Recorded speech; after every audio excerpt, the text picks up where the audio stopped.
Extérieurement, une synagogue n'a pas forcément une architecture particulière. Ça peut être un bâtiment très moderne, comme très ancien. C'est le lieu commun où tout juif aime se retrouver. Et non, la synagogue, c'est pas le lieu du rabbin. Il est marié, il a des enfants, donc il a sa vie familiale, il a sa maison. L'idée d'une synagogue, en fait, c'est de se retrouver ensemble et dans un lieu. Une synagogue, ça peut être très différent, ça peut avoir toutes sortes de formes. Et on sait que dans certaines périodes du peuple juif, où on n'avait pas la chance d'avoir des synagogues, les gens se retrouvaient dans des caves, se retrouvaient dans des lieux là où ils pouvaient, c'était leur synagogue. Mais la synagogue en soi, c'est l'idée de se retrouver ensemble. Et d'ailleurs, on peut se retrouver avec des juifs comme avec des non-juifs. On doit être à l'aise, on doit être content d'être à la synagogue. Ça ne doit pas être un endroit sinistre ou un endroit ennuyant. Il faut qu'on ait un plaisir de venir à la synagogue. C'est la raison pour laquelle, dans de nombreuses synagogues, il y a des jeux, c'est accueillant pour les enfants, c'est accueillant pour les jeunes. On passe ici du bon temps.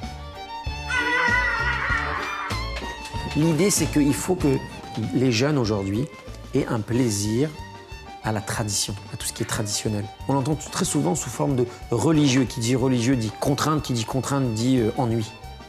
Alors qu'au contraire, la tradition, c'est quelque chose qu'on doit apprendre à découvrir et à apprécier. C'est dans ce sens-là où je dis si on n'avait plus, on aurait mis le baby-foot à la synagogue et on aurait mis les bancs en bas. C'est-à-dire que le côté ennuyeux, etc., je l'aurais rangé, moi. On va acheter une table de ping-pong bientôt.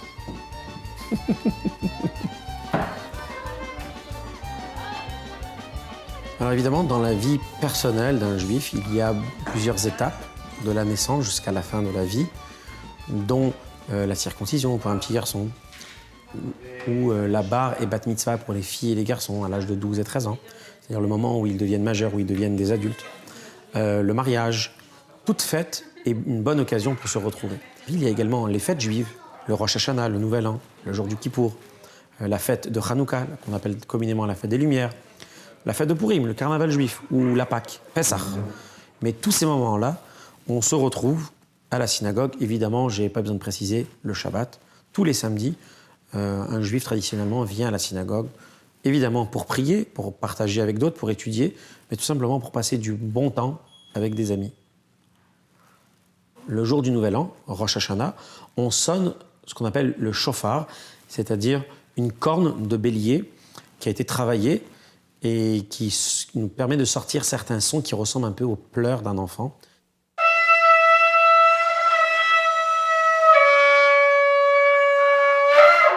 C'est le moment où on se rappelle que nous avons un créateur et c'est un moment de réveil, c'est un moment où on se sent jugé et donc en souvenir de ça, on sonne cette corne de bélier, ce chauffard.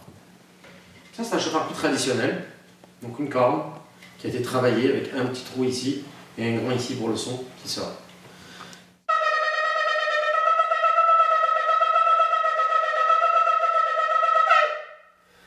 Plein de petits sons. Traditionnellement, quand on prie, quand on habite en Occident, mais on prie à l'Est. À l'Est, pourquoi? Parce qu'on prie en direction d'Israël, ou plus précisément en direction de Jérusalem, là où était à l'époque construit le temple. Et c'est la raison pour laquelle une synagogue est également orientée vers l'Est.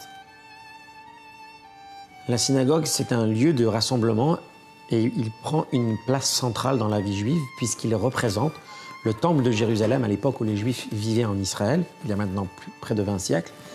Et certains symboles qu'il y avait dans ce temple est reproduit dans la synagogue. Il y a derrière moi ce qu'on appelle le Haron, c'est-à-dire l'armoire dans laquelle sont rangés les sifrei Torah, les rouleaux de la Torah, à savoir les écrits qu'on retrouve également dans les livres qu'on appelle communément la Bible ou l'Ancien Testament, qui sont faits à base de parchemin, c'est-à-dire de la peau d'animal qui est travaillée sous forme de papier, et, comme je le disais tout à l'heure, écrit à la main, caractère par caractère, avec de l'encre et une plume comme à l'époque. Le traitement qu'on y apporte à ces rouleaux de la Torah sont un peu particuliers. D'abord, on leur donne un certain respect. Et traditionnellement, quand on les sort pour lire à l'intérieur, on s'assure d'avoir le quorum, c'est-à-dire avoir au moins 10 adultes, 10 personnes, pour pouvoir lire à l'intérieur. Donc là, aujourd'hui, ce qu'on va faire, c'est qu'on va en sortir un juste pour voir comment c'est à l'intérieur, mais on va pas le lire. Ces rouleaux de parchemin, donc, c'est un rouleau qui est composé de plusieurs pages, morceaux, qui ont été travaillés et qui ont été attachés l'un avec l'autre, qui ont été cousus précisément l'un avec l'autre. Et donc, à l'intérieur, comme vous pouvez le voir, les caractères en hébreu qui sont écrits un par un, à la main. et on utilise un petit yad, une petite main, afin de lire la Torah pour ne pas le toucher avec notre propre main. Le Sefer Torah, le rouleau de la Torah, il est habillé d'une certaine manière, on lui porte on appelle ça un manteau ou une robe. Alors voilà, tous les samedis et tous les jours de fête, on sort un de ces rouleaux pour lire un passage de la Torah. Le tour d'une année, on a lu toute la Torah, on a parcouru toute l'histoire du peuple juif. On retrouve dans une synagogue, comme dans n'importe quelle maison juive, une mezouza. C'est un petit objet également fait en parchemin qui est posé à la porte, à l'entrée de la maison. On a coutume même de prêter attention à cette mezouza, de l'embrasser quand on passe la porte. Dans la tradition juive, la représentation d'images ou de personnes est assez absente, puisque évidemment on se réfère directement à Dieu. Et Dieu n'a pas d'image, n'a pas de forme, on sait pas, il est représenté par rien. On pourra d'ailleurs remarquer dans certains livres, écrits en français ou en anglais, que le mot Dieu est écrit sous forme d'abréviation, ou D.IEU, etc., parce que le nom de Dieu, il est également sacré, on essaie de ne pas le blasphémer ou de ne pas le prononcer pour rien. La tfila, la prière, c'est un moment privilégié pour l'être humain. 3 fois par jour, un juif prend le temps de s'adresser à son Créateur. Et ce moment privilégié, il le consacre à la fois remercier Dieu pour ce qu'il lui a donné, et c'est également l'occasion, le moment de demander, de s'adresser à Dieu pour lui demander ce dont on a besoin, comme avoir la santé, avoir ce qu'on appelle en hébreu la parnassa, c'est-à-dire tout ce qu'on a besoin pour vivre.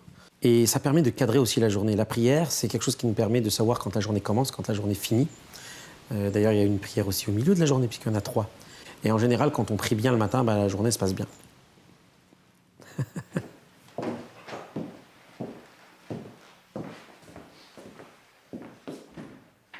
Lors de la prière du matin, on s'habille d'un talit, c'est une forme de châle de prière. Et ensuite, on met ce qu'on appelle des téphilines, c'est-à-dire que sur le bras gauche, pour un droitier, ou sur le bras droit, pour un gaucher, ainsi que sur la tête, on met un boîtier noir qui est fabriqué de cuir, dans lequel il y a également des petits parchemins avec des écrits. En bref, dans ces passages-là, on nous parle de l'unité de Dieu, de son attachement qu'on a vis-à-vis de lui, et du commandement que nous avons de porter tous les jours, de mettre tous les jours les téphilines sur le bras et sur la tête, ainsi que l'obligation que nous avons d'écrire une mezouza, donc le fameux parchemin que l'on met à la porte. Et surtout, on nous parle de l'éducation des enfants, c'est-à-dire l'obligation que chaque parent a d'éduquer ses enfants. Évidemment, l'éducation, dans la tradition juive, prend une place prépondérante. Rien n'est assez beau et rien n'est assez cher pour l'éducation de ses enfants. C'est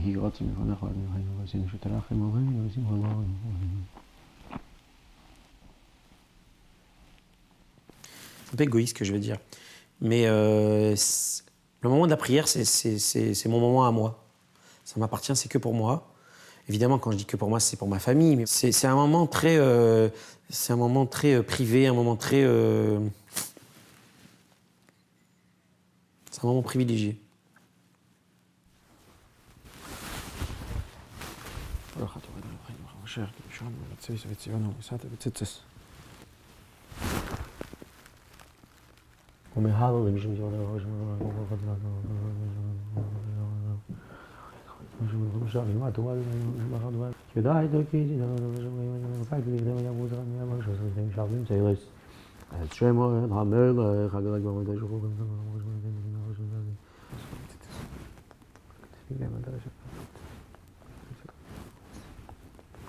Oui, c'est mieux.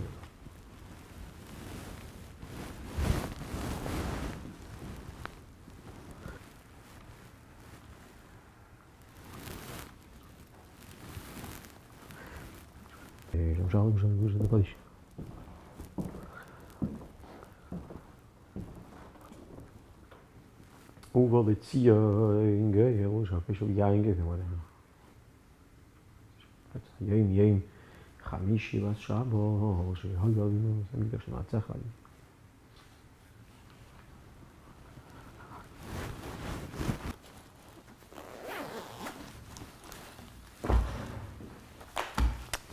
Good morning. Bon matin. Dans la vie, sourire, rire, ça fait partie du bonheur et on ne peut pas être heureux sans ça. C'est la raison pour laquelle, dans le judaïsme, la bonne humeur, être joyeux, rire, donc l'humour, c'est une partie intrinsèque du judaïsme. On connaît beaucoup de grands comédiens, on connaît bien le sarcasme juif aussi, l'humour juif c'est connu, c'est populaire, et c'est bien comme ça.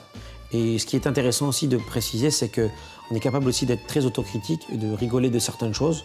C'est ce qui nous maintient. Toutes ces tragédies, si on les regardait seulement de leur facette, de ce côté noir, le côté tragique qu'il y a dedans, on pourrait pas survivre, on pourrait pas être encore là. Si on est encore là aujourd'hui, c'est peut-être parce que justement on est capable d'en rire, on est capable de le prendre un peu à la légère et de se dire que c'est du passé, mais que l'avenir il est bien meilleur.